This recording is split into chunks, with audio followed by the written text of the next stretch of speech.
Hey everyone, welcome to the channel. This is Top Deck King. We are here with another Deck Tech Sideboard Guide gameplay. This is going to be standard best of three.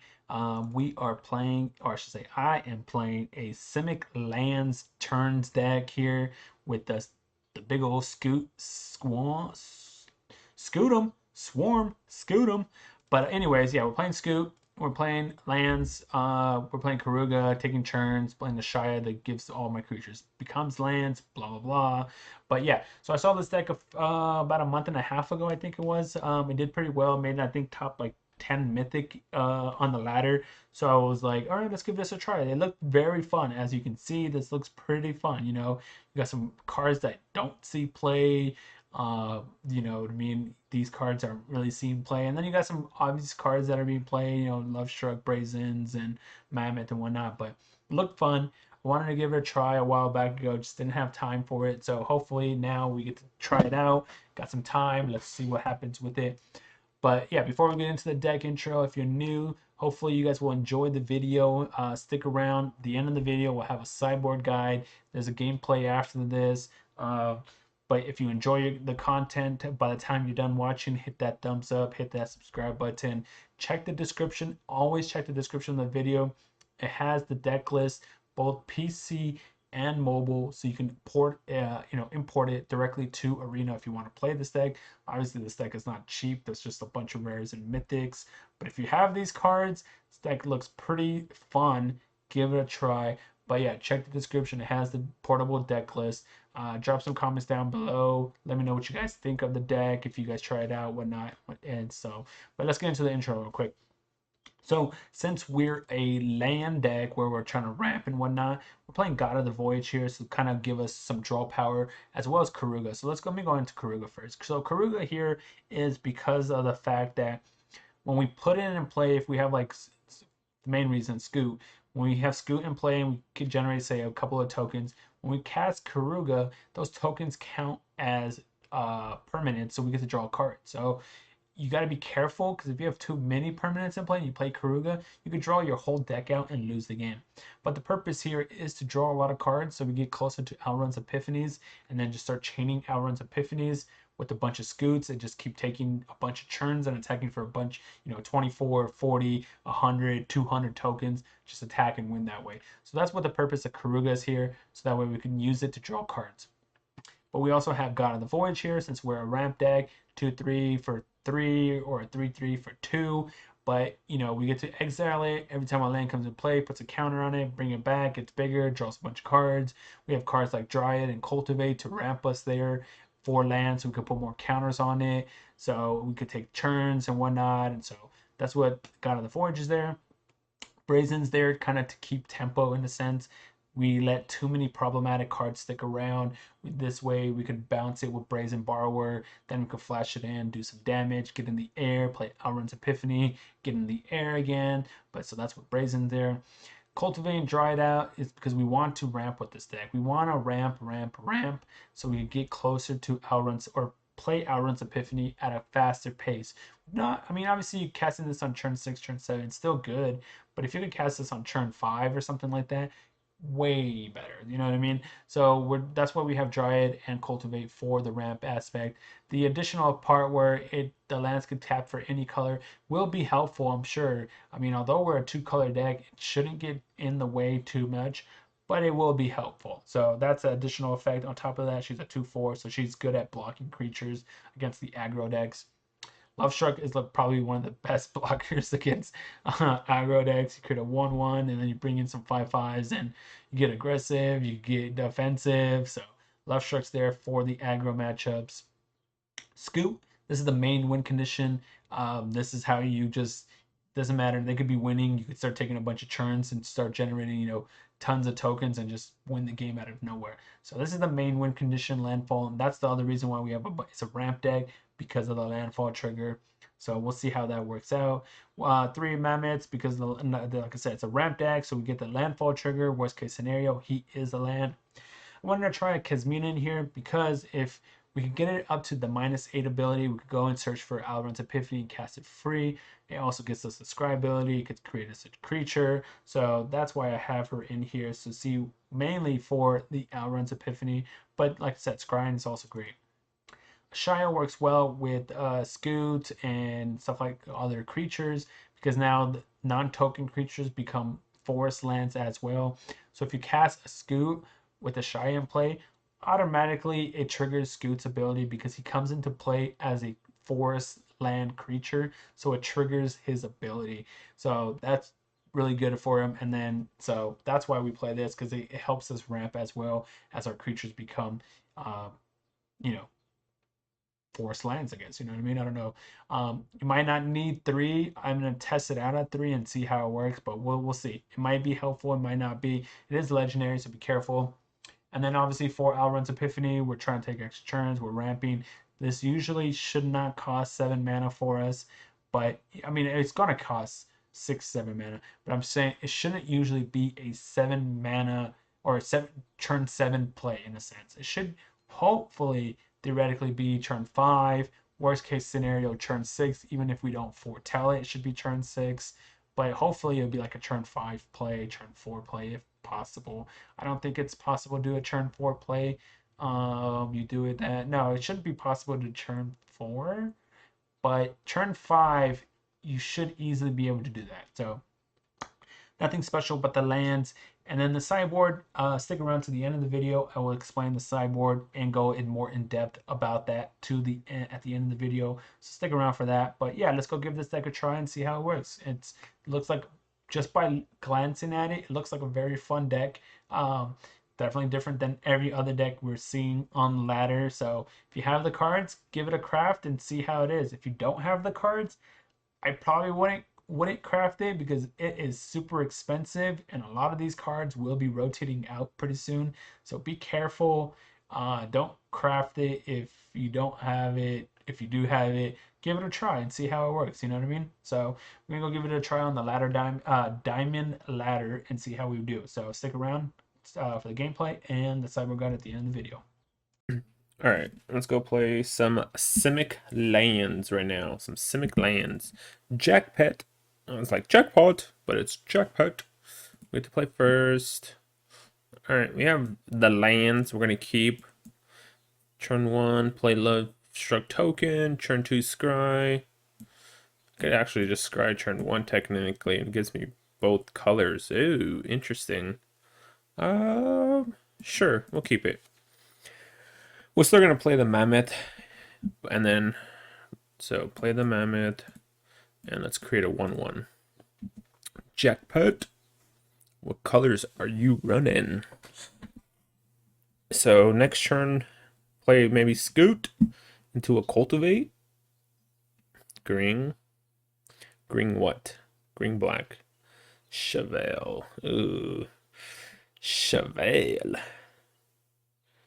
Beginning of your upkeep, you may exile. Might be better just to play this then instead, huh? So let's go ahead and play Cosmia or Cosmina or whatever. Yep. I'm assuming they have a kill spell, which is why I didn't throw the Scute out there yet. Because I want to kind of, scoot him up. Oh, he's looking for lands. Digging. Is it digging?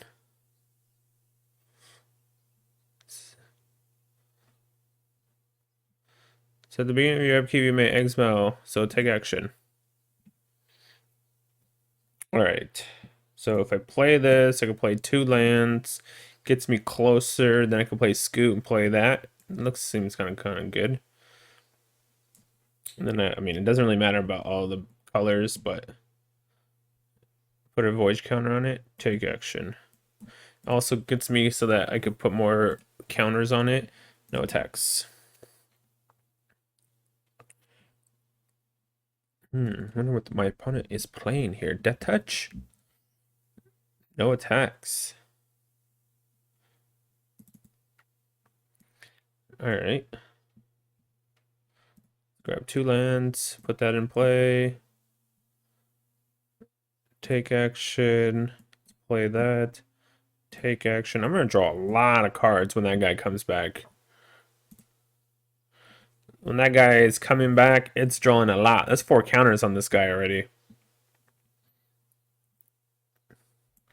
Let's play him. Scute him. Cultivate. Put that in play. Yep. Take action. All right. I could decline so I could draw all the cards now. So, play land. Generate a ton of Scutems. All right. I was like, generate a ton of Scutems. Scutems. All right. What are they playing? Sultai. I mean, this gives the blue for him, so... Oh, he's looking at my field. He highlighted this. All right, so what am I bringing in? What am I taking out? I don't know if I'm taking out much. I could bring in counter spells. The question is, like, I didn't really see much of his deck to know what he's trying to do here. So, I mean, just as a precaution, what I'm going to do is I'm going to take out 1 mammoth. How many lands do I have here? 25, 26, 27. And let's take a shot and drop 2 Saw Cummings. See if I need to counter something, you know what I mean? Didn't give away what his deck was. I think he's Sultai like mid-range or something like that, because he's running Chevelle. But I don't know 100%. Yeah, let's see, there's Jordy now.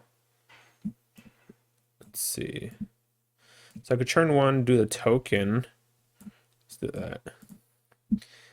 And then turn 2, we can either do this to foretell this. Alright, let's just scry. Ooh, there's that guy again. I'll keep him. He did pretty good last time. And like I said, we could play him next turn. Okay, we'll play him next turn and then exile him, play this, and start triggering a bunch of lands. Nightmare! Well, now we have to actually do this as a foretell. So that way he can't hit anything out of my hand. That's unfortunate. Scute him. Scute him, scute him, scute him. I don't think I need this right now. So now he's not going to hit anything out of my hand. I had to do that. I wanted to play him, but I had to get rid of this so that they can't, you know, take it out of my hand. Scute him. Shark Typhoon. He's looking for lands again. Yikes. So if I cultivate, that won't help me out. So let's just cast this as my creature. Play another scry land. Don't need a second one of these guys. I already have two. I mean, I should say I don't need a third one of these guys because I already have 2 in my hand. So 4. This goes to 5. We can play cultivate and Dryad. Okay. No! Bind him!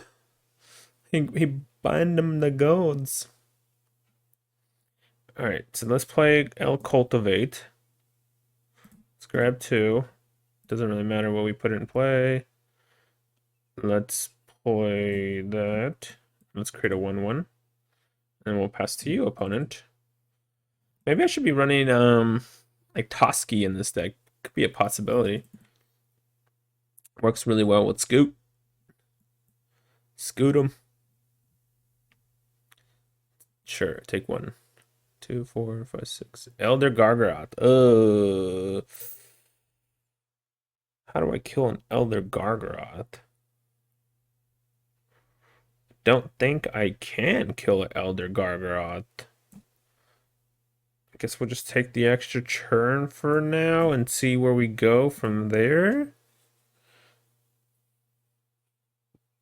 Control with mana value 3 or greater, so that doesn't work.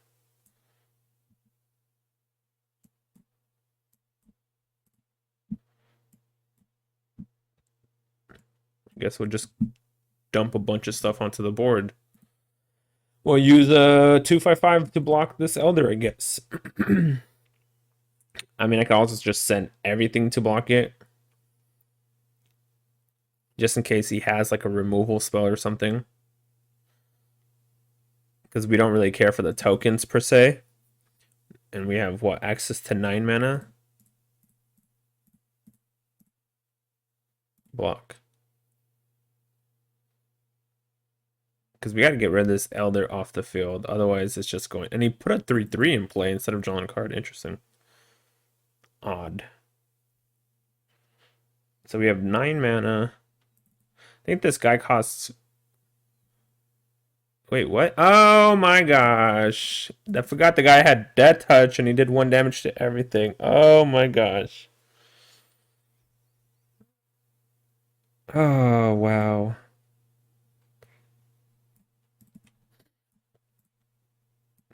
Completely forgot about that.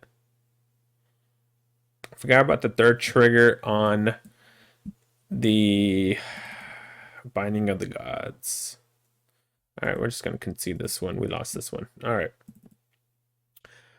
That was unfortunate. Okay, so now we kind of have a gist of what he's doing. So let's change some stuff up. That was sick.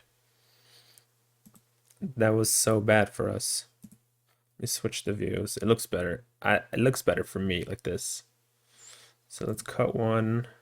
I want to bring that guy in. I think I'm going to cut these and just bring all the comas in. I think that's all I want. I mean, I could bring in the Elder Gargaroth, but cut the Kazmina. Scute him. Alright, let's just run it like this. Because if we were Drew Elder, I mean, if we drew Coma there, would have been nice. Oh my gosh, Death Touch. So that was so awful of me. 1, 2, 3, 4. Yeah, that was disgusting. Alright, we'll keep. Let's scry. I mean, I technically need lands, but I also don't want the land, so we're gonna say no. We will say no, thank you, pal. We're gonna do the counter spell first before we do the Alrunds.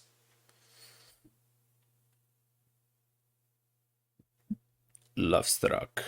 All right, put this on blue. So I can either play the 1/1 hold Solid Coming or flash in Alrund's Epiphany, but I think I'm gonna do this and just hold up Solid Coming. If he doesn't play anything, next turn I can play Fable Passage and then foretell this. Okay, he didn't do anything. So let's shuffle up and deal. Let's grab a Gring, I guess, for now. Let's go to combat. Swing it in. And foretell this. And then we'll pass. We have a Brazen to bounce something. We have Saw It Coming to counter. And then we have, you know, Lovestruck Beast. If we draw another land, we can do Lovestruck Whole Solid Coming. So we have a couple of plays. Ooh, interesting. Ugh. What are the odds they have like the hard counter spell? Combat. Would they bring in counter spells against us? I guess let's find out. Because if it has a Dryad, it doesn't matter. I'm playing around Dryad with the 1 mana up. We saw Dryad, so we know he plays Dryad. But it's more of the hard counter, because this plays around Dryad. Put that into play, and then put that. Now we have enough mana for Alrund's Epiphany. 1 more land gets us Coma mana. Is he going to cycle a Shark Typhoon, I assume? Yep. That's fine. We also have a Brazen Borrow at end step if we want to bounce it. Bounce Areno. Take it. We'll take the damage. 5 mana. Alright. Bounce this. counter this. No counter spell. Probably going to play that as our land drop. So let's go to combat first, because we need that for Coma. So the question is, if I play this as my land drop, I think I'm going to flash this guy in and hold up Saw It Coming. Flash the Brazen with Saw It Coming. I guess he has a kill spell in his hand because those 2 mana open. And it paused. It stopped on him. Chevelle. Chevelle, sure. Alright, let's flash. Another land would be nice. I said another land would have been nice. Alright. Let's go to combat, swing with this guy.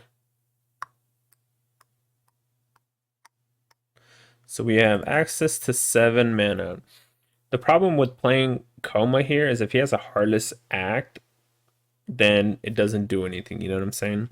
So maybe I just play this out. I could even grab Keruga instead to my hand if I wanted to. I need one more land so I could do this and hold that up. So I guess we're just gonna play Lovestruck.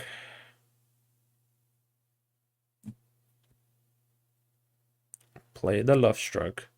I'm assuming he's gonna end step eliminate one of these guys. 2, 4, 5, 6. Yep. Figured as much. Put it on the Brazen. He draws a card, right? And gains life, yeah. Draws and gains. Binding of the Gods. We'll try to counter this. See if we're able to counter this or not. He has something he can do. There it is. Mystical Dispute. Well, he gets to draw a card and gain life. But now we get to throw down the Coma. As long as he doesn't have Heartless Act, we get to just drop Coma here.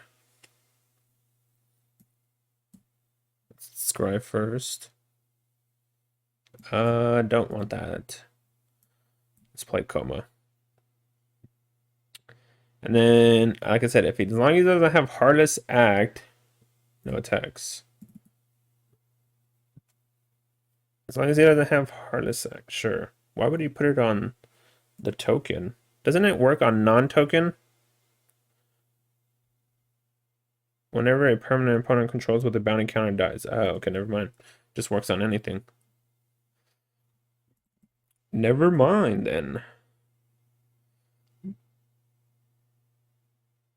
Yep, you get to draw a card, I guess. And gain some life. He needs, what, Extinction Event here? This guy has Death Touch. I can give my guy Indestructibility. If he decides he wants to block. 4 cards in his hand. Man, he gained 6 life back. Back to 20. Stop gaining life, opponent. We have, what, 8 mana? We could do Cosmia.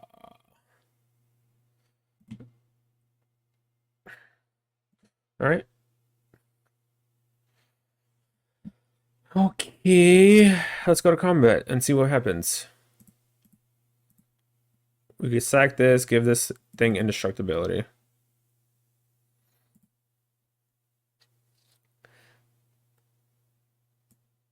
Let's see if this resolves. We're playing around against a Mystical Dispute too with 3 mana, so the only thing that he can do here would be hard counter. Okay, so let's play this guy then.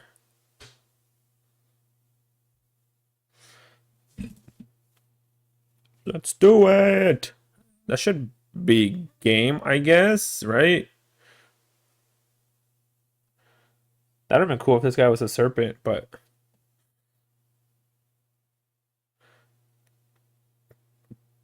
come on. Which kill spell do you have? Just play it. Guess he didn't have Mystical Dispute because he could have countered this if he wanted to.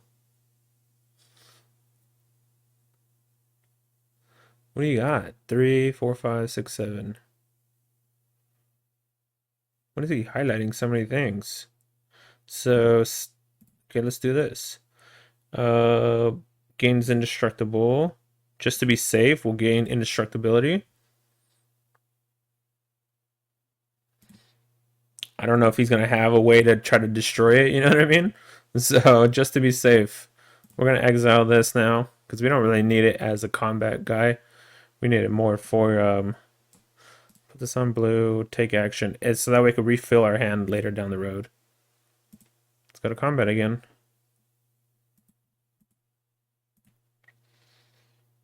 I'm assuming you're going to block Coma here. Has that touch, we can sack this. I should have probably just tapped it down, but if he has the kill spell, then we only can protect Coma once. Sure, so let's see, hold on then.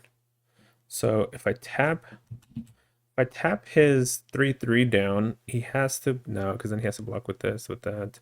If I tap this down, he has to block 6, 9, 10, 11.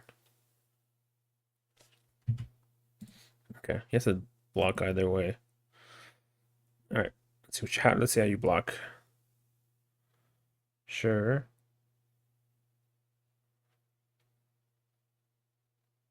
Like I said, I could give my guy indestructibility. Sure. So you want to trade? Let's give target. Let's gain indestructible. So that way your Chevelle doesn't do anything against me. Let's add this to hand. Let's cast this. 1, 2, 3, 4. Couldn't cast it, but we would have been, if we would have been able to cast it, we would have drew 2 cards here.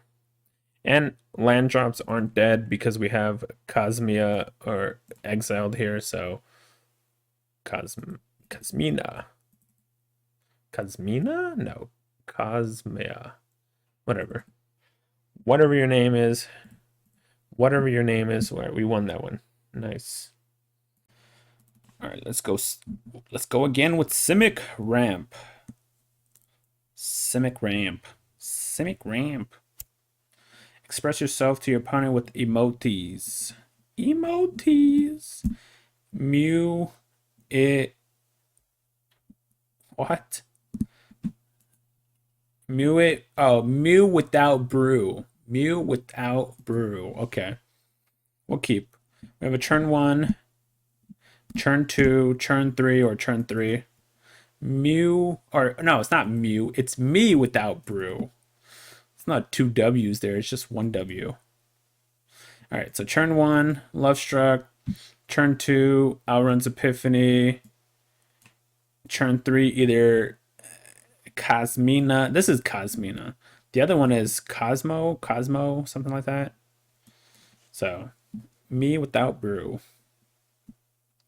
Me without a brew. Come on, opponent. I hate when people get into the, hit the cue. Like, it doesn't take that long to find a match. Like, my match took 10 seconds to find. So, like, what are you doing? When you hit up, play, why would you leave your computer, in a sense? You know what I mean? Like, it doesn't take 5-10 minutes to find a match.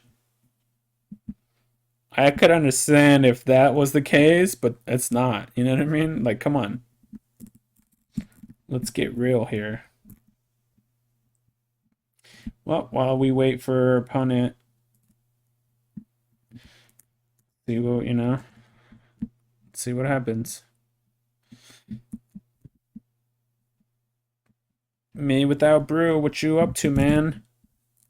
Wait till the last second and then decide to keep. Look at that. Wait till the last second and then decide to keep his hand. Great. That wasted a little bit of my time there. Let's attack. Are we playing against the green snow deck or whatever it is? The mono green? It looks like it. Yep, looks like it. So, feel like I would rather do that maybe. Hmm.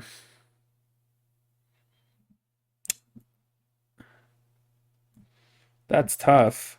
So it's one of these two. I don't think it's Lovestruck. I think it's one of these two. If I drop this, it gets, yeah, we'll do this one. It gets better. I get to start drawing cards down the road, I guess. So we'll do this. And he can't use the, what is it, the Blizzard Brawl to kill my dude because it only fights and gives him indestructibility. So as long as I don't block, I'm fine. Take action. All right. I could do the minus to make a 1/1, but I don't think that's worth it. Let's play Lovestruck out. Generate this 5/5. Scry. Take action. Oh, definitely don't want that. We already have one exiled. We don't need another one. No attacks. Now we have a 5/5. We could play this dude out, or play her out, I should say. Another Scavenger News, sure. We could play her out and protect herself. All right. Let us scry. Brazen Borrower. Seems fine enough.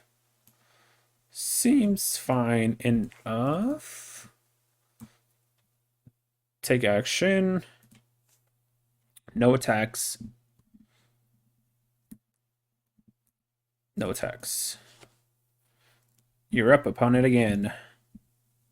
I mean, we're just gonna keep, eventually it's gonna be all okay. And on top of that, we're scrying with this guy as well, or scrying with her. I keep saying guy. We get to keep scrying with her. So he's getting closer to a hand cheer, though. Great hinge. So the problem with attacking is, like I said, it's the Blizzard Brawl. I guess I can start attacking with the Alrund's Epiphany because it gives me another turn, so it allows me to protect her. But prior to that, I have to hold Lovestruck back so I can protect her from dying. So that's why I didn't attack last turn. Because obviously, yeah, he could double block and then use Blizzard Brawl to protect one of them or whatever and fight. And Blizzard Brawl is what's it called? Sorcery, my bad. So take action. Let's take an extra turn. Let's scry.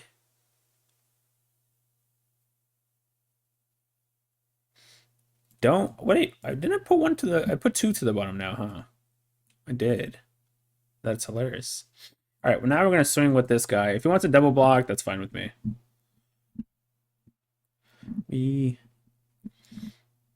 Ooh, 3, 4. Oh, man, I can't cast it, though. All right, let's scry.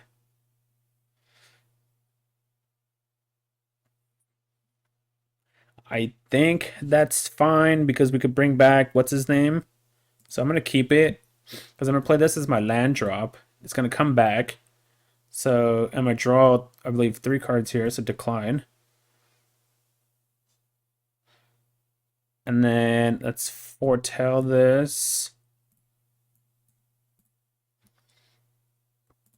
We have double. I'm gonna bounce this Brazen Borrower here. Let's go to combat first. So I'm gonna attack with Lovestruck Beast, and then I'm gonna bounce the Mammoth so that he doesn't get an early henge in play. Sure.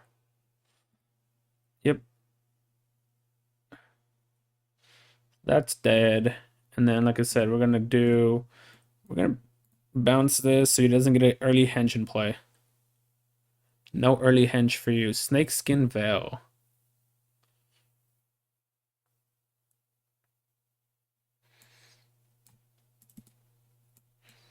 All right. Let's see if you have another Snakeskin Veil then. Do you have another Veil? He does not. All right. So they could play Henge here. Yep. Okay.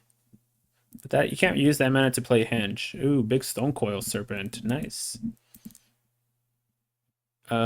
Decline has reach too. Yeah, decline.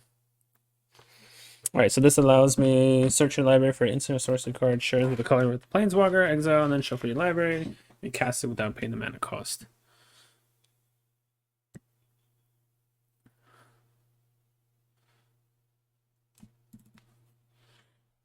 So take the extra turn. Let's go. Can make an 8/8. So he blocks, let's say he blocks this to this to this, then we hit him for 3. That's not going to do anything. So let's scry. Don't want to land. This just dies. Yeah, we can't attack.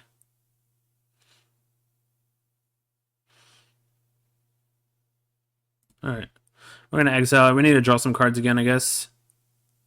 Let's go ahead and search.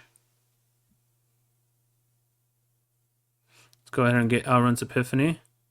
Let's cast Alrund's Epiphany. Let's grab this to our hand. Let's play the Mammoth. Play that. Take action. Bring him in.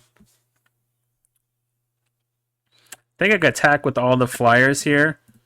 Because he can only block one of them. And I hit him for 3 here. Sure. I hit you for 3. Let's play land. I think this is game. Take action. Sack it. And then we'll draw 2 cards, I guess. Bring this in. Yep. Decline. Let's draw 2 cards. Lovestruck is not exactly what I'm looking for. Let's scry. Ooh, Ashaya. Ashaya. We have what? Access to 10 mana. We get to draw 1, 2, 3, 4 cards here. Okay. Go ahead and cast Keruga. Oh, we get to draw 1 off Kazmia also. Never mind. Let's play this. Get even bigger. Okay, let's go to comment and just swing out with everything. He has to block this with the ooze probably. I'm assuming this to this, 5, 6. So it's almost lethal. He's at 3. Should I just cast this as a 5/5? Yeah, let's just cast this as a 5/5. All right. I mean, look at our board. We're at 20. They're at 3. I don't think they can beat us with us being at 20. So next turn we can drop it. The Vivian, sure. Vivianino, sure. You got 2 blockers. You're at 3. Come on. There you go. I'm like, come on, me without brew. No reason to keep playing it out the way you are. All right, so this matchup, I think I want the prevent damage effect against the snow deck, the snow green deck. And that's why I kind of have it in there. Let's see what we're taking out, though, is the question. Let's see. Ashaya, we could cut Uno. I think we could cut a Scute. Bring in 2 thwarts. If I cut the Ashaya completely for, say, Elder Gargaroth, it could be pretty good. But Ashaya could become really big is the problem. I think I'm going to cut 1 Cosmia or Cosma or whatever the heck his name is. God of the Voyage. Let's bring 1 in. Let's bring 2 in, make it 61. whatever the guy's name is, God of the Voyage. So, I mean, this deck takes, I'm still not used to the deck, but this deck takes some time learning.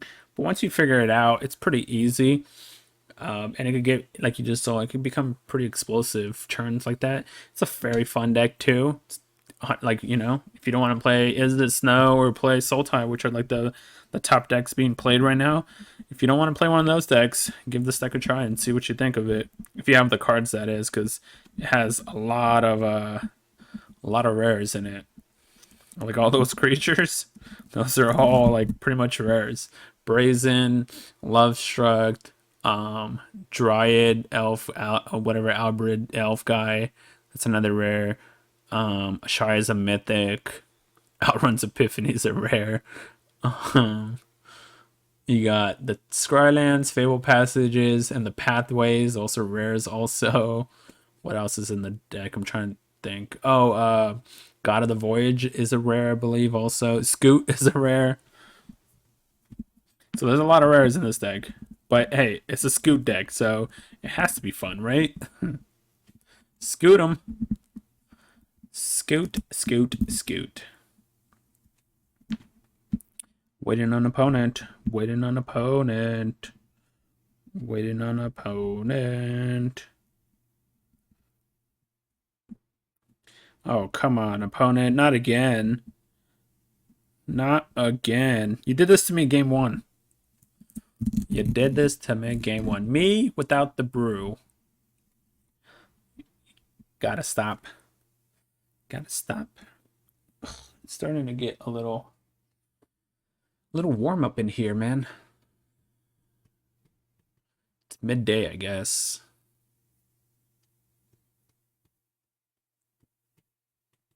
Oh my gosh.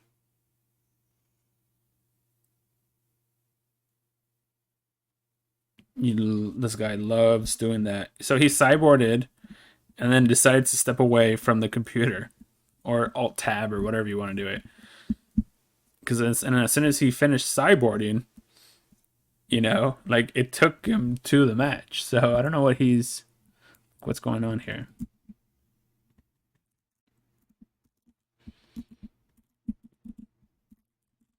All right, me without brew. If you end up watching this, don't do it. Don't do it again, please. Don't do it again. This is annoying to just sit here waiting for you. I know this is not, you know, obviously this is not roping, but this is just as annoying as roping. Just equally annoying.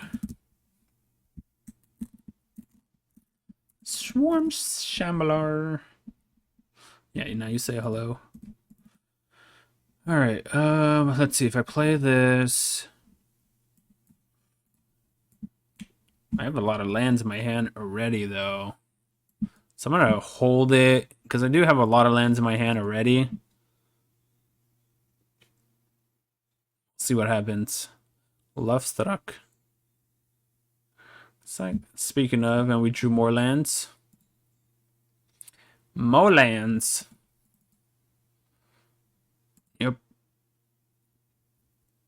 If he plays the Lovestruck, I guess we bounce Lovestruck. Could bounce the token also. But if I bounce Lovestruck, he creates another 1/1. Does that really matter?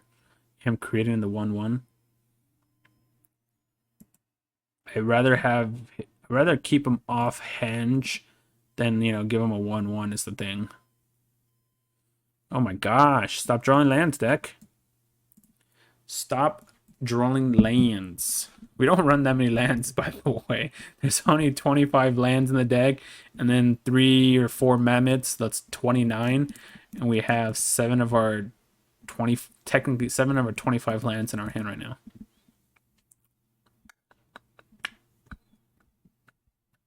That's yikesers. So what he could do is he could put a counter on Swarm Shambler, I guess, whatever, and play Blizzard Brawl. Swarm Shambler. It becomes a 3/3, and then he could fight it. And yep, that's what he's doing. There it is. I called it. See? I called it. Oh, Primal Might, same difference, I guess. Sure. Same difference. Ooh, Alrund's Epiphany. Alright, let's cultivate. Let's get rid of some of these lands out of our deck. Let's bring the land count down. We can grab Keruga and flash Brazen. Since we're already technically at the 7 mana anyways, it doesn't really matter for us if we play Alrund's Epiphany, foretell it or not, you know what I mean? Wow. We drew another land, huh? Well, we're just dead then. How did we draw this many lands? Because that's 8 damage, we're at 8. This can only block creatures with flying. This does not have flying, so that's game. Unlike my opponent, I will not waste our time. I will not waste our time. Yeah, look, we only have 25 lands. We drew almost all of them. That's funny. Alright, I don't think I'm changing anything here. I'm on the play now, so that, I guess, makes a difference, but I'm going to keep it the same. I could bring in Coma, which would be actually not bad. But against green, it doesn't really, per se, do anything in a sense. I mean, it starts generating tokens each turn, but... What the heck? Okay. Okay. Alright, deck. Okay, deck. That last hand I would have kept in a heartbeat if I had 3 lands. Kept in a heartbeat. Well, keep Brazen so we could use it to bounce. I guess, sure. Sure thing, opponent. Ooh, another Lovestruck. Alright. Okay. I guess because our Alrund's Epiphany tokens. No blocks. Oh, it costs 2 to equip. Okay. That's going to be annoying now because now that's going to stay up. See? It's always going to stay up for him now. Let's attack for 1. So, let's see. Play Lovestruck, make a 1/1, and then cast it as a 5/5. Or we could just bounce this guy, actually. Bounce, make a 1/1. Alright, let's go to combat first. Only like I said, I'm afraid of an early henge is the problem.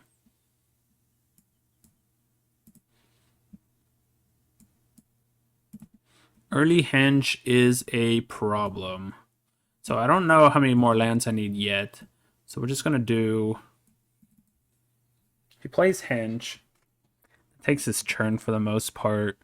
Do I just throw out a bunch of power to the board and go from there? I could bounce the henge, I guess, afterwards.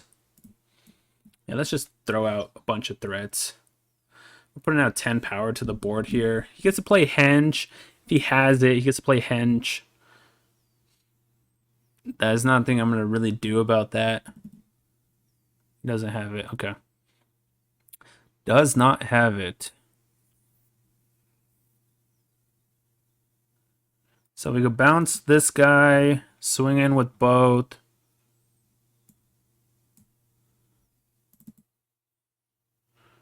Do I even care if he trades off is the other thing? I don't think so. I'd rather grab this maybe and bounce something. If I bounce, he's going to chump block, take 5. Then we could just do that same thing again, I guess. Yeah, let's just do that instead. Let's send this back. Let's go to combat. Let's swing. This has reach, unfortunately, so this doesn't do anything. Well, if he's blocking like that, then now it does something. So now I could just flash this in at end step. He blocks, takes 3, 4, 5.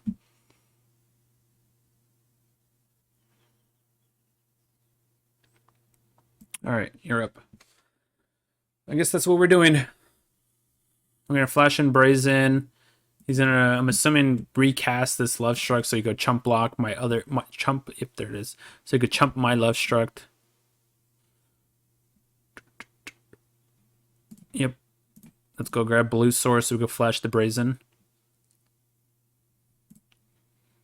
Alright, so let's say if he blocks this, he blocks 3, 8, 9. So he has to block both my Lovestrucks. So if he blocks one, that's 3, 8, 9. So the 1/1s are free attacks here. So there's no reason not to attack with these 1/1s. Because he has to block both the Lovestrucks. Nope, you lose the game. Don't do it. 5, 8, 9. Yep, see? That's why I attacked with the 1/1s. You have to block these 5/5s. You gotta block them, my opponent. Okay, so let's add that to hand. So that way we could draw some cards next turn. You're at 4. Unfortunately, we have access to 7. Play this, draw 2 cards. On top of putting a 5/4 into play.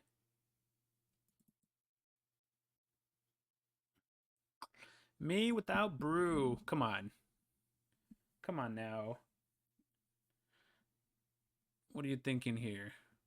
You're dead. You have to cast, what is this? You have to have one blocker, another blocker, another blocker, another blocker. You have to have 4 blockers with 4 mana. Let's go. Now he's roping. So he was taking forever in the beginning, and now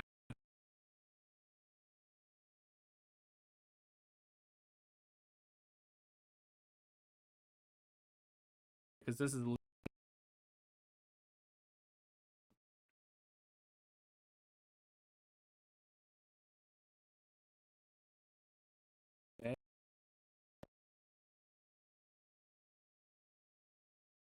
fight, I guess. Sure. Ability for you, I guess. Ability for you, I guess.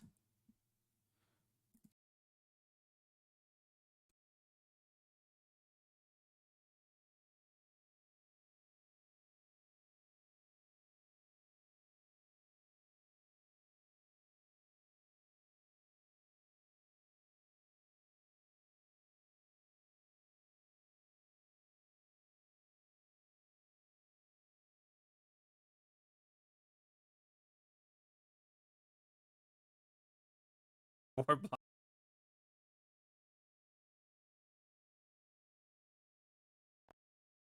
Life here. So let's say attack.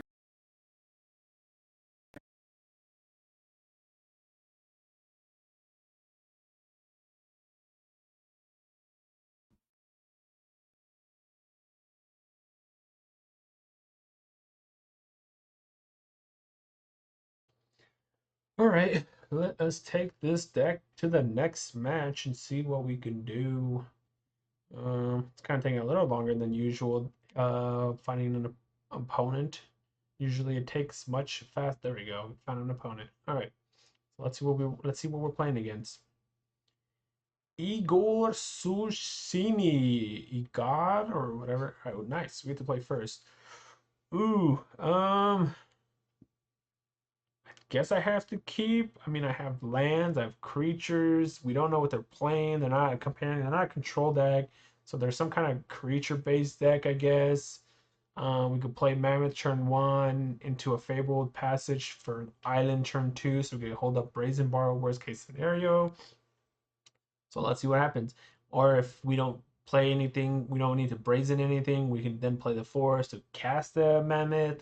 So let's see what happens. Let's see what the deck they're playing. It looks like they took a mulligan, so that's kind of good for us. And we're on the play. I mean, the hand's not great, but it's possibly playable. I'm just the kind of player who hates mulliganing, so that's what, you know. Ooh, Plains Battlefield Raptor. Okay, interesting. I haven't seen that card before, so I'm wondering if they're like a flying first strike, huh? Okay, quite interesting opponent. I wonder what they're playing. I don't think I've seen him before, but Shriek Proctor, ugh, that's annoying.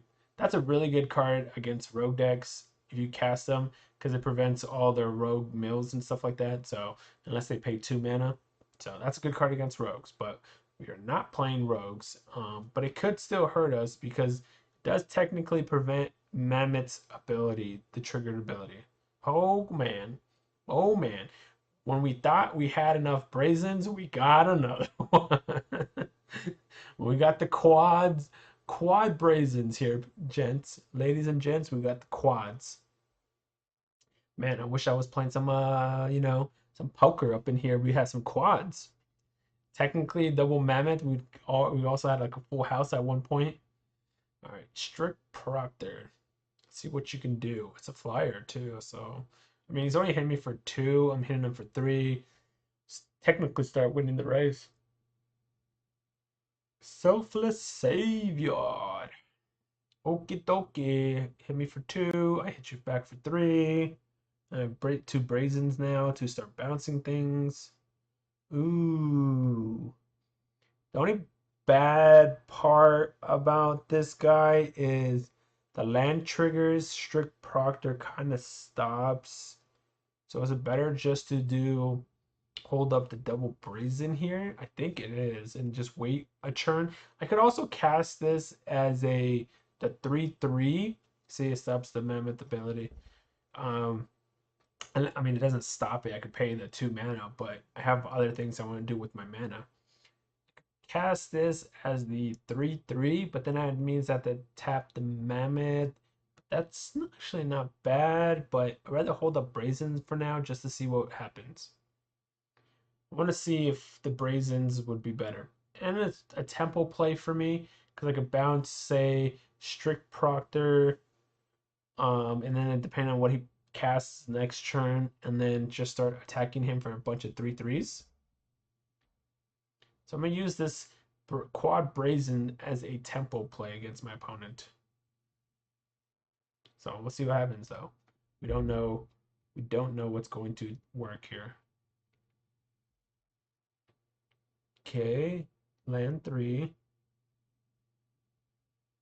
Attack with all, sure. I'll take the damage here. Bounce them at the Proctor at end step, or depending on what they play, I might bounce whatever they play and the Proctor. But I'm gonna do this at end step. I don't mind taking 1. Use my life as a resource here, and don't let them replay it. Like if I would have done this during combat, they just would have recasted it, and there's like no point in doing that. And I'm gonna prevent the Fable Passage from cracking here, so that way I can crack it and deal more damage with the Mammoth. Since the land comes in play regardless tap, there's no reason to crack in Fable Passage. I'd rather do extra damage. So grab blue. So I'm gonna hit him for 5. So I'm wondering if I want to do the Lovestruck token with the God of the Voyage here. That might be fine, right? Because then I can put some bodies to the board, as well as if I start drawing lands, I can start exiling this guy. It's a 2/4 worst case scenario.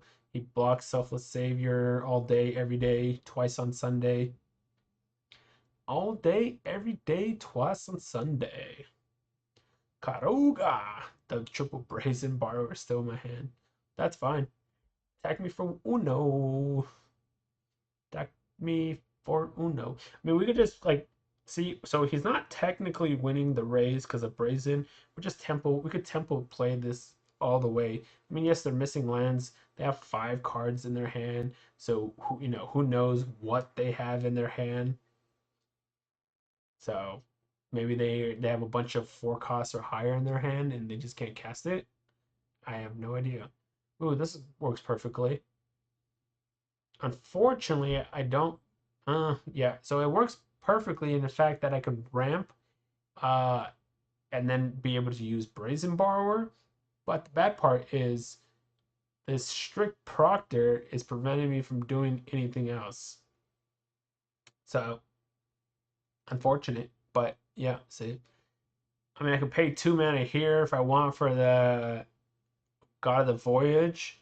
So let's see. Strict Proctor. Which one are you targeting? This one is targeting God of the Voyage, right? So the first effect is targeting the God of the Voyage. The second effect is targeting Mammoth. All right. So resolves, auto pay, Put a counter on it. Mammoth gets fizzled. Yep, come on. Selfless Saver trigger. Put a counter, take action. Take action. Because he'll come back as a 3/5 if I do it next turn. If I draw a land next turn, I can bring it back as a 3/5. And then that also allows me to put extra body out there that can deal with. So like the three attack is what I want because it goes through all of their creatures. Clarion Spirit. Attack, sure. Take 2. I mean, you're taking 3 and I'm taking 2. It's not probably smart to be doing what you're doing. So if I attack with the Mammoth, if he double blocks, I'm okay with that. I'll take Clarion and Selfless. I'll take Clarion and Selfless with my Mammoth. You want to trade? Does not want to trade. Cast Lovestruck. Worst case scenario, we could flash in Brazen. Worst case scenario, otherwise we just use Brazen to bounce something. Let's see, another Strict Proctor. This guy loves these Strict Proctors. Hey, it's actually doing something against us because we would have had 2 counters on this Voyage God right now, and our Mammoth would have been doing a lot more damage, that's for sure. So I can flash this Brazen in to block one of the Strict Proctors. The other guy has First Strike, so we can't block that. I could trade this with the Strict Proctor. Gotta kind of get rid of these guys, unfortunately, just because of the landfall triggers, Voyage and Mammoth. So, it's unfortunate. See? So, let's go to combat. Let's just attack with these 2, force him to chump blocks. Force and chump blocks. I could have played the Brazen prior to combat, bouncing the Strict Proctor to play the Cultivate, so that way my Mammoth gets big and it's also forced to be chumped also. But I feel like he's going to double block. Is he going to double block? Yep, double block. Which I'm fine taking this trade, so. Because it's 2 of his creatures for my 1. Totally fine with this. And he's at 3 mana. So now we can play Brazen, bounce this Strict Proctor, play Cultivate, get 2 landfall triggers, and hold up Brazen Borrower. So, force, blah, blah, blah, put that in play. Take action with the God of Voyage, play another one, and then now we decline to bring it in play, draw some cards, and pass turn. Now we have 3 lethal attackers. 3 lethal attackers. Good game, opponent. On to game 2. We got game 1. All right, so we don't know what they're playing because look at what we saw. We saw Strict Proctor, Selfless, and Strict Proctor pretty much. So we don't really know what, and they're stuck at 3, so they're Boros, but we don't know what they're really playing. I don't know if this is like a Winota deck. I'm not seeing very like the humans. So I mean, I'm sure if he's playing Winota, that he would have 1 human in his hand to cast. Bring in 2 Elder Gargs. Should I bring in Thwart the Enemy here? Just in case? Keep it at...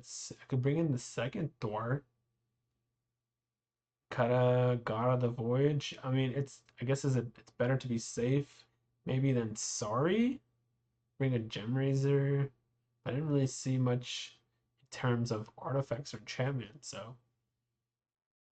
so let's do this instead. Let's see what happens. Igor Susini. Susini. Waiting for your opponent. Ooh. The triple Cultivate. Like I said, I'm a greedy player. I play greedy a lot, so we're going to keep this hand. We don't know what our opponent's playing. I have a feeling what he might be playing, but we're not 100% sure. think he's playing the, what is it? That 3-drop creature that has vigilance. I think he's a cleric. I don't know if he has trample, but whenever he deals damage, you can return a creature from your graveyard less than the damage dealt to by him or whatever. I think he's playing that deck, but I'm not 100% sure. Because a lot of these creatures have low power. Yep, okay, there you go. Warslinger, that's the guy I was talking about. Yeah, a lot of his creatures have low power, so makes it so this guy could bring them back out easily. But I don't know if that's a good thing or bad thing for him is the question. So Dryad, play an extra land. We have a Scute, but he has Strict Proctor again. He has, and that's, ugh, okay, so this is like an infinite free attack for him now. Yep, one other Warslinger. Now he can't do it, but he could have technically casted, he would have casted the Elcid, used it to give Warslinger protection from green attack, and then bring Elcid back. But I guess he wants to put more to the board than right now, so which is fine. All right, so we have 2, 4, 5, 5. We go up to 6. We could double cultivate here, I guess, and start generating a ton of mana, thin our deck out a lot. We get 4 cards out of our deck. We could also cast another Dryad here as a blocker. Scute, it's not really going to be helpful, so I'm going to cast this as a blocker and just force him to do, so that way the other Warslinger can't attack. Makes it so only one Warslinger can attack. We have what? 7 mana currently. Selfless Savior, sure. Sure thing. If he didn't have Strict Proctor here, I think we would have won the game. Because we cast Scute, cultivate, put 2 lands in play, cultivate, put more land, 2 lands in play, sacrifice Fable Passage. That's a total of what, 5 lands? We would have gone, so what is it? First one gets you 1 creature, then it gets you 2 creatures, then 4 creatures, then 8 creatures, then 16 creatures. We would have had something like 30 creatures in play right now. But the Strict Proctor is completely stopping us. That is a good card against a Scute. El Scute. So we could do is we could get 1 effect, I guess. Put this in play.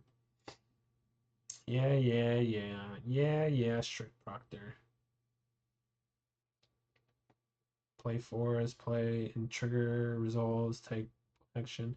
The only bad thing is, regardless of it being a token or not, it's a green creature, so Elcid protects, Oh, it stops that too. Nice. Didn't know. I wasn't thinking about that. It stops Scrylands too. Darn the Strict Proctor, man. This guy's doing work against me this game. Alright, well, we're at 10. We have 10 mana. We could grab Keruga, cast it, and draw some cards, I guess.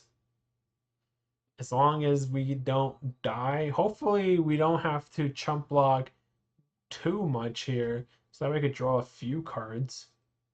But I don't think that's going to matter. Unless we hit thwart the enemy then, I guess. So this is most likely going to go to a game 3 at the moment, but let's see. Game 3, huh? Keruga! Warslinger. Strict Proctor, man. That guy is doing work against me. Nice job, Igor Susini. Uh-oh, did my opponent disconnect? Did el opponent disconnect? What's going on?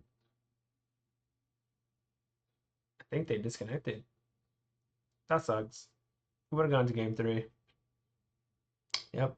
At the moment, they are disconnected at the moment. They used up all their time. Unfortunate. Do not want to win that way. This game, I definitely probably going to be losing, but we have a game 3, and I kept a greedy, super greedy hand. But it's the Strict Proctor, man. If it wasn't for Strict Proctor, this hand would have been amazing. We would have had like 30 to 40 creatures in play right now. So, and then we would have played Keruga, and we would have drew almost our whole deck, if not our whole deck. So then we could start playing a bunch of Alrund's Epiphanies and start chaining those off, taking extra turns, and then we win that way. But the Strict Proctor stopped us. Alright, I guess we win by default. That sucks. Sorry about it. I am sorry. Explosion. Victory. Alright, let's play one last one with this Simic Lands, and then we'll call it with this deck, and then we'll try a different deck after this. Interesting name there. Replace the U with the V.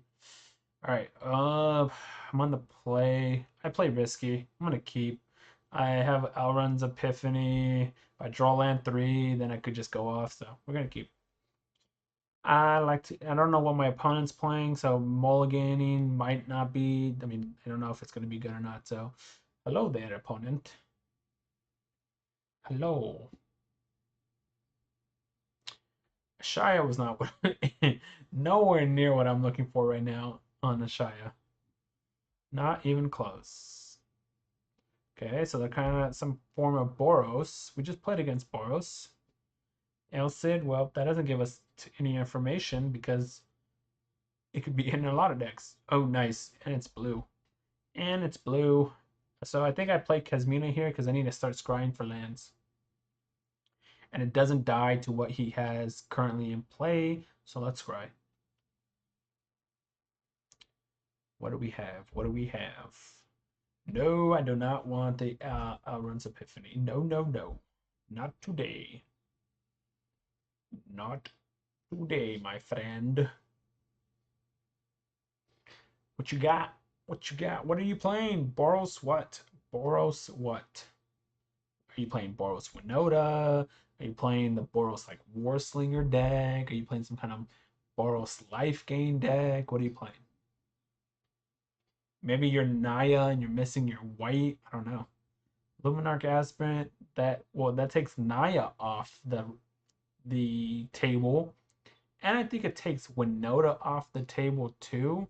So I don't think Winota plays Aspirant. Because when you attack, it's not a great card you want to put into play. You know what I mean? A 1/1. So I think that takes off Winota off the table. Sweet, we drew a land. That was good. So I think I play. So I think I'm a scry, but I think I play Dryad into the land. I don't think I play Scute land because a 1/1, then he could just kill my Kasmina. I could use the 1/1 to chump block, I guess, but I think Dryad might be better just because it could hold more off. I'll keep Fable Passage there for sure. So if let's see, if I would have played the Scute, play the land, I'm going to create a 1/1, to use the 1/1 to chump block the, say, Elcid or even the Aspirant, it would have taken 2. Kasmina would have survived at 2. Maybe that might have been better. Then the Fable Passage gives us another Scute. And then we could sack it. Huh. Alright, well, I guess you could have gone either route then, technically. Ooh, Righteous Valkyrie. So they're the Cleric's Angel, Boros Cleric's Angel deck. Okay, well, haven't played against that, so interesting. So chump block, yeah, they're using it to life gain because Righteous Valkyrie. Righteous Valkyrie. But yeah, maybe the Scute could have been better. Because we could have just used the token to chump block, so. Let's see. Forest. I can keep that if my Ashaya doesn't die. I can use.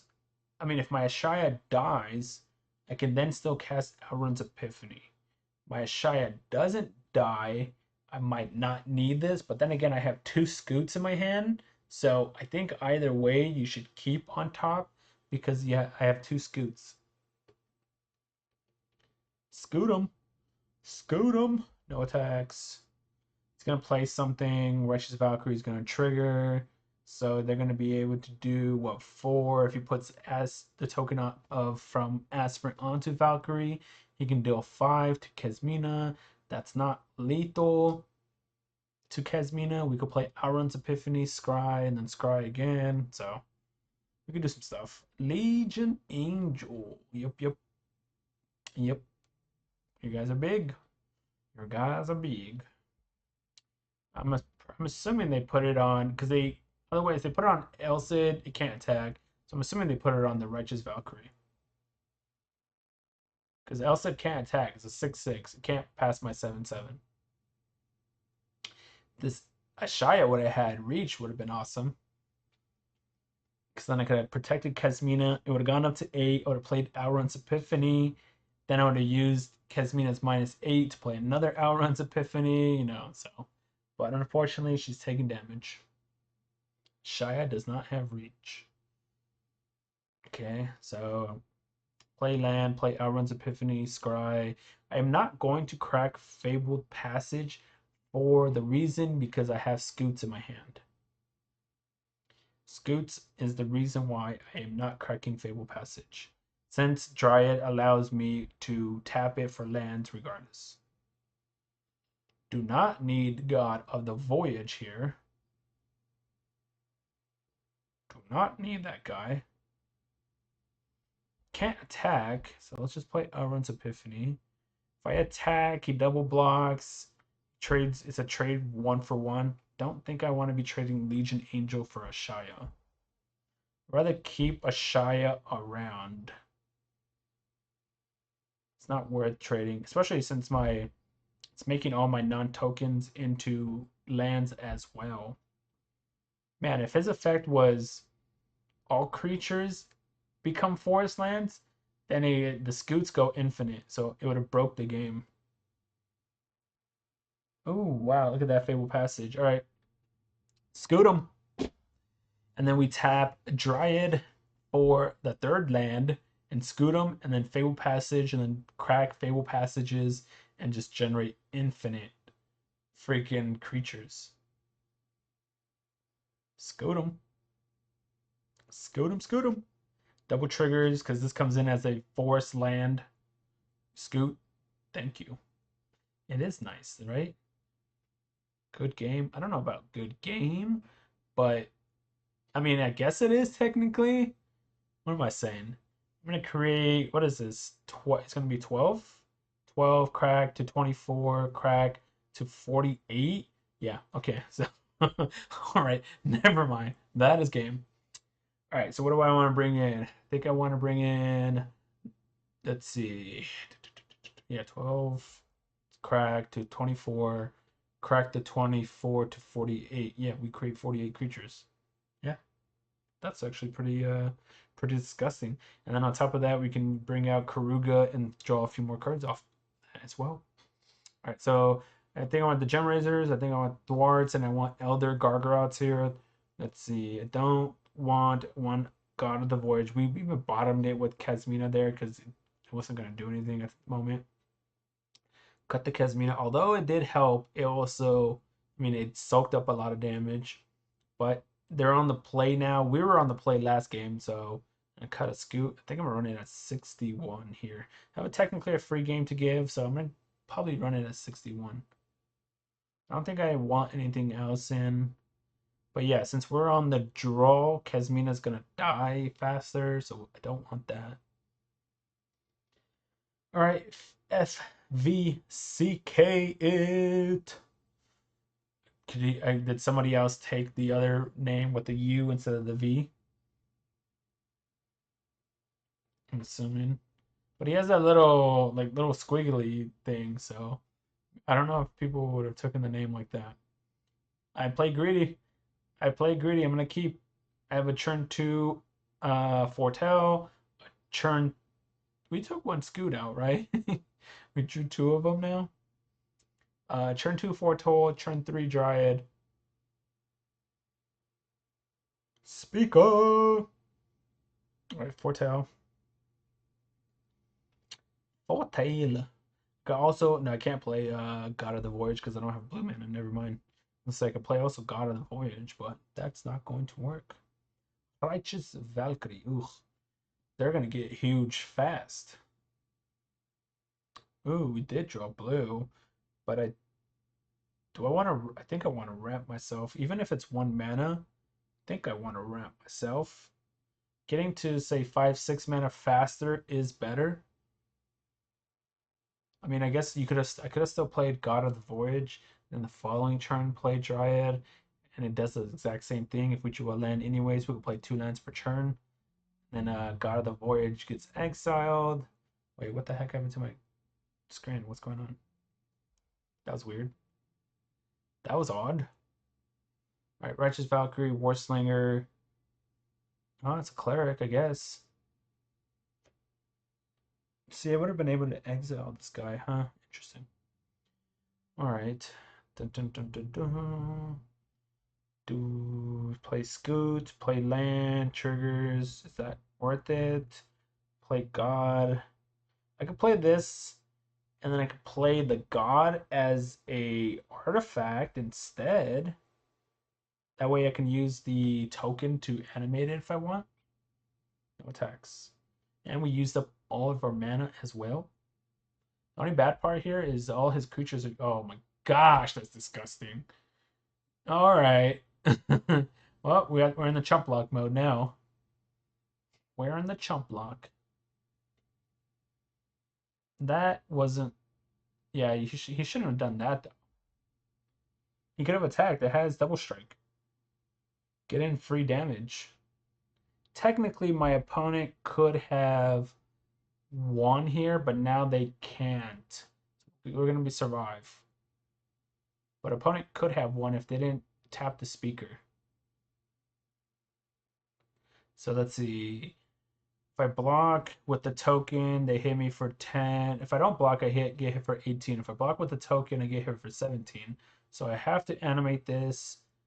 Doesn't really matter what I pay, I guess. I have to animate this and block. Because he has 18 damage. Blocking with a token does 17. So I have to do this. And I can't attack back with this artifact. So might as well keep the Dryad over that. Well, on their Gargrot, huh? Double strike. I can stall the turn with thwart the enemy, but I don't want to reveal it. So technically, I could have stalled here by playing thwart, but I don't want to reveal that information. Right, so am I taking what? Should I take this back down to 60 cards? Gotta cultivate. Yeah, that seems fine, I guess, right? Now it's more riskier, so see. We shall see. We're on the play also. Alright, I'll keep. This is actually the best hand I've had in all 3 games against my opponent. It's quite because I have a turn 1 play, I have a turn 2 play with Brazen, I have a turn 3 play with the Lovestruck, and then I have a turn 4 play with, or not a turn 4 play, but a turn 5 with Gargroth. So technically, this is the best kind of hand that I've had against the opponent. Speaker of the Heavens, okay? So put this on blue so we can have Brazen, and then there's no point to attack, so I'm just gonna pass. Because I attack them for 1, they go to 19, they attack me back, they go back up to 20, so there's no point to attack. Shadow Sphere, interesting. Guess if you're, because of Righteous Valkyrie, you want to gain a bunch of life. Interesting. They're attacking, huh? Do I want to trade or do I want to bounce? I feel like they want me to lose this token, though. So that way Lovestruck can't deal damage to them. So if that's the case, I should probably bounce it with Brazen.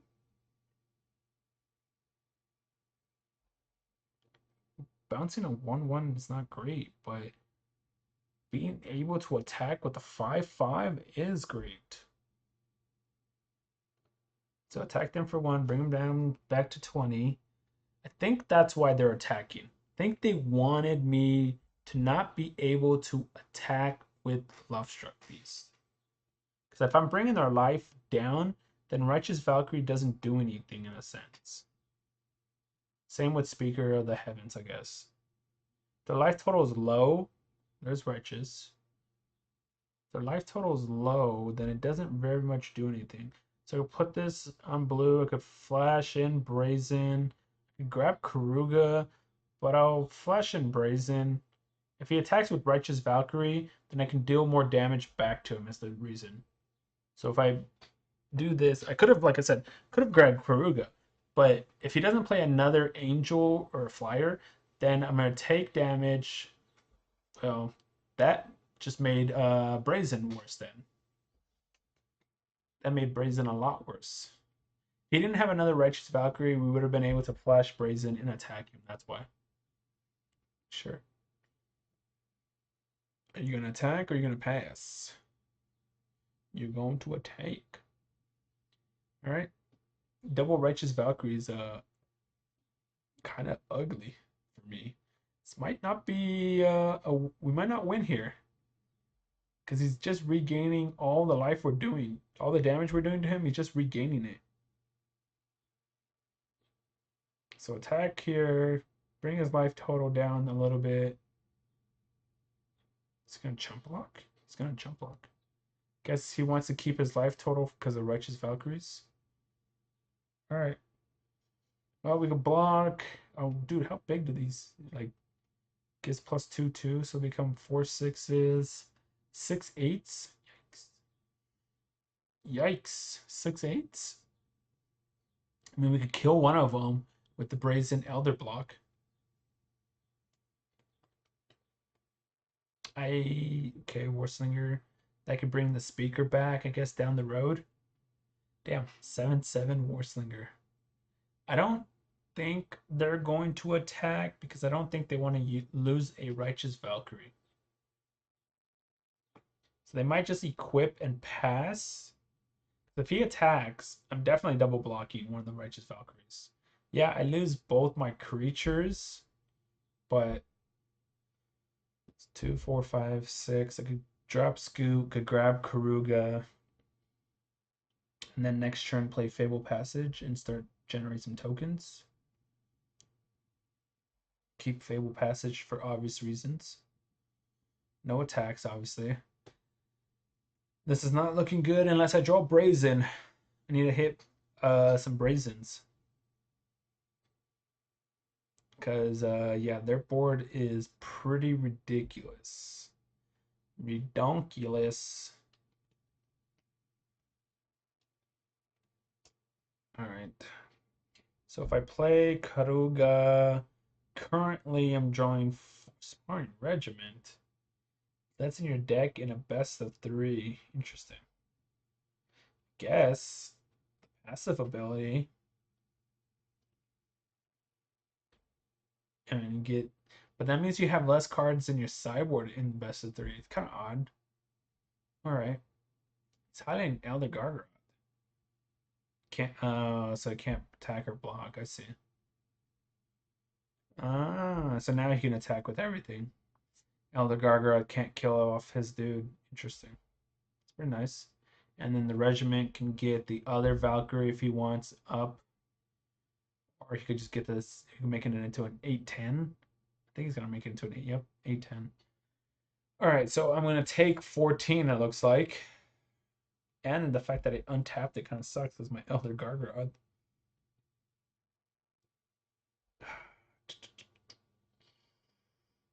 I don't know if I'm supposed to block with this Brazen. Is the thing. Take 8, go down to 10. Yeah, I guess I have to. Because I'm not going to be able to get that much higher anytime soon, I guess. So, kind of sucks. This Keruga is not going to draw very much, but... Alright, create a token, crack, create another 2 tokens, I guess. I get to draw, what, 2 cards here? Or is it Do the tokens count? Is it 5 cards, I think? No, it might be 5. Yeah, it's 5. There we go. Ooh. So I could chump block with the Gargs. No attacks. That would be dumb to attack. So I chump block with the Gargs, and then I have Alrund to take an extra turn. I have Dryad to start making a bunch of dudes. This is going to be close. I'm still technically losing, but this is close. Scutes out there is pretty nice. We have what, 3, 4, 5, 6, 7. We can go up to 8. If I draw an untapped land, I could play Dryad and 2 lands and Alrund's Epiphany. That would be huge. That would be super. Oh, wow. Another regiment. If he has another one of these academic probations, whatever, then we lost the game. Because then Elder can't attack or block. But if he's taking this long to decide, he does not have it in his sideboard. Because that would be an instant pick. It can't attack or block and attack for game. So, okay, good for us. Yep. Put a counter. Nope, you put it on the wrong one. Right? Yeah. No, I guess I'm not dead either way. But now that the fact that he put it on 1 and 1, I can chump block with Elder and draw a card.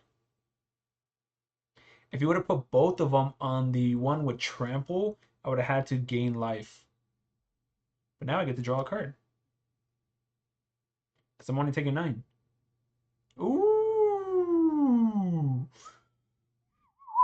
That's what I was looking for. That's what I was looking for. No, I wanted an untapped land, though. So, let's play Alrund's Epiphany. Take the extra turn. Play Temple to Scry. Play a 1/1. Could also...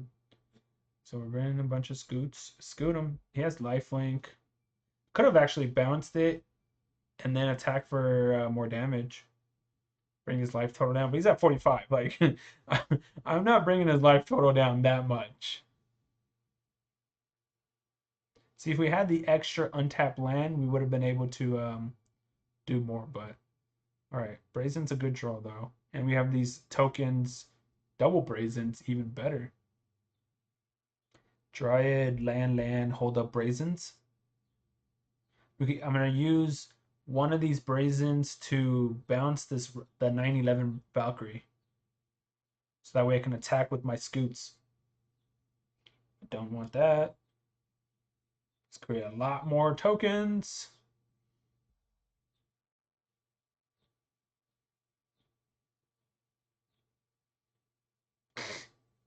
$24, $31. Nope, that's not what we want to do. 2, 4, 5, 6. Bounce. So I bounce this Righteous Valkyrie with lifelink. Attack with all my tokens. Bring his life total down. So bounce. It also prevents him from playing the card in his hand as well.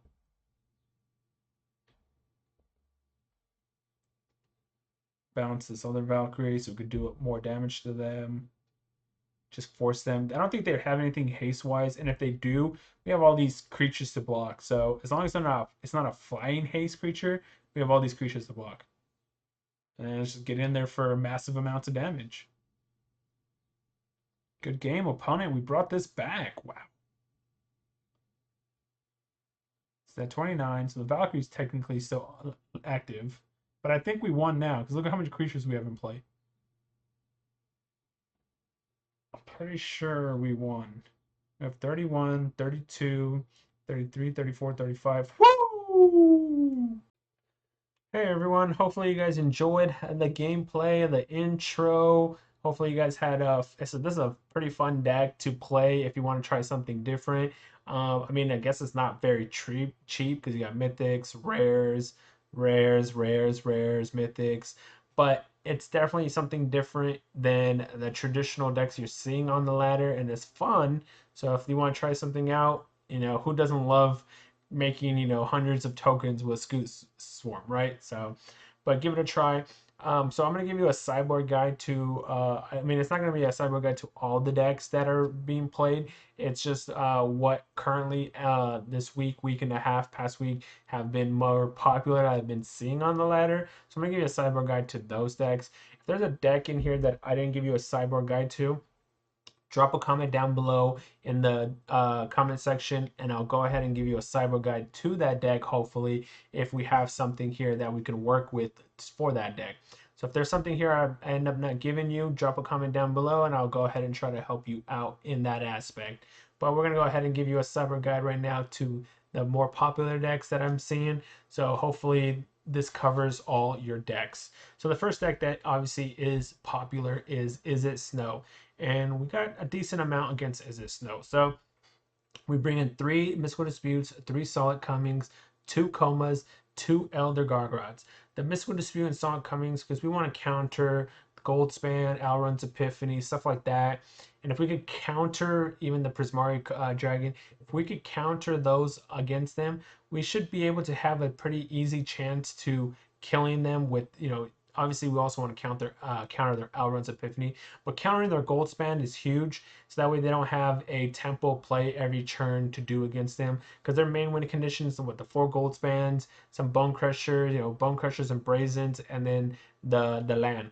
If you counter their mana generation haste creature, it's going to be huge, and so that's why we bring in the Mystical Disputes. The Coma, just because the only way It could deal with Coma is by bouncing it with Brazen. Otherwise, they cannot get rid of Coma because it's uncounterable. It's a 6/6. So unless they have, I mean, they're gonna have, I guess, double Frostbite. But then if they're having double Frostbite in their hand, that means they're not killing some of our earlier cards, which is also good because then we're putting pressure on them. So that's why we bring Coma. Elder Gargoyle is because he has Vigilance, but his main thing, or he could draw also his effects, but the main reason we're bringing Elder in is because of the reach ability. It's a 6/6 reach that can block Goldspan, Prismari Dragon, Brazen Borrower, and he has Vigilance, so you can be aggressive with it and then block their Goldspan. So that's why we're bringing Elder Gargoyle. Cards I take out is 1 Kasmina because of Frostbite. I cut this because of Frostbite. So if I cast this, they can easily like flash in maybe the Bone Crusher it and then play Frostbite against it. So, or they can just flash in a Brazen, attack it, and Frostbite it. But Frostbite also Faceless Haven, because we go up to 4 with it. They can animate Faceless Haven and just kill it. So I cut this because it has a lot of ways to die easily. It's not really worth it to pay for 3 mana just to scry for that reason.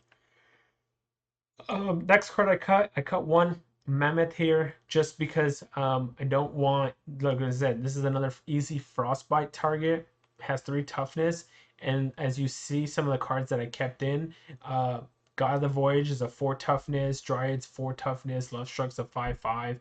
Obviously Scute is, but that's also being cut for that reason. So Mammoth has 3 toughness, so I cut it for that reason. I cut 1. I don't cut all of them because it is a worst case scenario, a land for you. I cut all 4 Scutes against this matchup. You could keep some in if you could try it out and see how it works, but the fact that they have access to 4 Bone Crushers and 4 Frostbites, it's not going to go well for you. You cast it, they can easily kill it, unless you wait until turn 7 when you have 7 mana so you can create a token of him. Otherwise, it will not work out for you because you get to create a 1/1 insect, not a token, unless you have 7 or more mana. And then I cut 3 Ashaya Soul because we're bringing in Comas and Elders, which is better against them. This doesn't have reach. If he had reach, I would consider keeping him in, but he does not have reach. Yeah, he gets to make my other creatures tap for mana, but since we're cutting Scute also, which could generate us a ton of mana, we are cutting Ashaya. And then 1 Dryad just to charm it off. I'd rather keep in Cultivate so I could ramp and get closer, thin the deck out and get closer to playing Alrund's Epiphanies and Comas than to keep Dryad and play additional cards out of my hand. So that's the reason what I do against It Snow, the Dragons, whatever. The next deck, obviously you're going to see this. This is Sultai Ultimatum. I mean, I guess it could be also against Sultai Control. As you guys just saw, I played against a Sultai Control deck.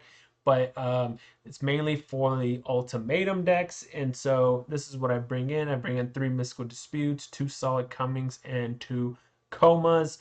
The Mystical Dispute, Solid Comings, because we want to counter key cards like Emergent Ultimatum. Maybe we want to counter like a Binding of the Gods or something like that.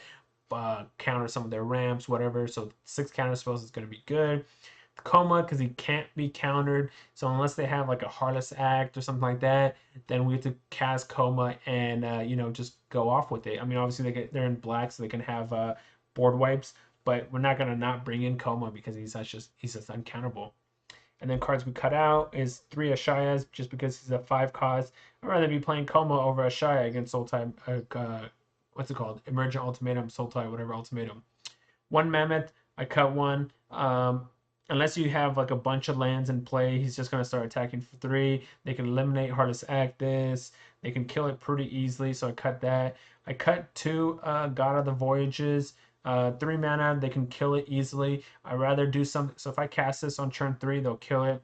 Whereas if I cast this on turn 3, at least I get to ramp myself a land here. And so that's why, but I do cut 2 and 2. But Scutes I keep in for the reason that if they don't have a way to deal with it immediately, they have to have a kind of like a board wipe against Scute, because if you play this on turn 7, play a land, it creates a copy of himself. So even if they kill the original, you have another version. Then they have to kill that, and then they have to kill the next one, and then the next one. So that's why I do that. But I cut God of the Voyage and Dryad 2 and 2. Like I said, Dryad is a little better, obviously, than God of the Voyage for the fact that you get immediate value by being able to play an extra land.